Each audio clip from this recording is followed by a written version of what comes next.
ఏదైతే భీమిలి నియోజకవర్గం ఉందో ఆ భీమిలి నియోజకవర్గానికి సంబంధించి కొన్ని ప్రత్యేకమైన ప్రణాళికలు కూడా తయారు చేయమని చెప్పని ఆ రోజు జిల్లా అధికారులకి, కలెక్టర్ గారికి, జీఎంసీ కమిషనర్ గారికి, విఎంఆర్డీఏ ఇతర అధికారులకు అందరూ కూడా చెప్పడం జరిగింది.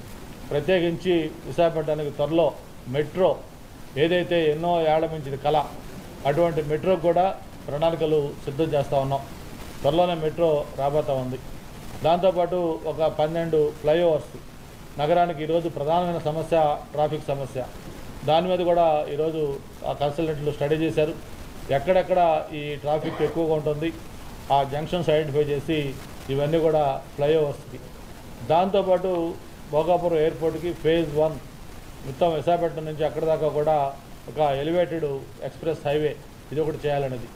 దాంతోపాటు ప్రధానంగా బీచ్ రోడ్డు విశాఖపట్నం నుంచి భోగాపురం దాకా కూడా beach road 6 lanes beach road చేసి దాన్ని ఒకటి డెవలప్ చేయాలి. అయితే ఇక్కడ ప్రధానంగా మనం చూస్తే ఏదైతే 2019-24 మధ్య వైఎస్ఆర్ పార్టీకి సంబంధించి ఇక్కడ ఉన్న నాయకులు, ఆ రోజు ఇన్ఛార్జీలకు కానీ లేకపోతే ముఖ్య నాయకులుగా ఉన్న వాళ్ళు ఈ విశాఖపట్నం పట్ల పూర్తిగా నిర్లక్ష్యం వహించి ఏదో పేరుకి విశాఖపట్నం రాజధాని అన్నారు కానీ ఒక్కటంటే ఒక్క అభివృద్ధి కార్యక్రమం చేయాల. ఒక ఇటుకరాయి తీసి ఈ పక్క నుంచి పక్క పట్ల, ఒక తట్టెడ మట్టి ఇక్కడి నుంచి అక్కడికి వేయాల. అటువంటి వైఎస్ఆర్ పార్టీ చేయకపోగా ఉన్న ప్లాన్స్ కూడా అస్తవ్యస్తం చేసింది.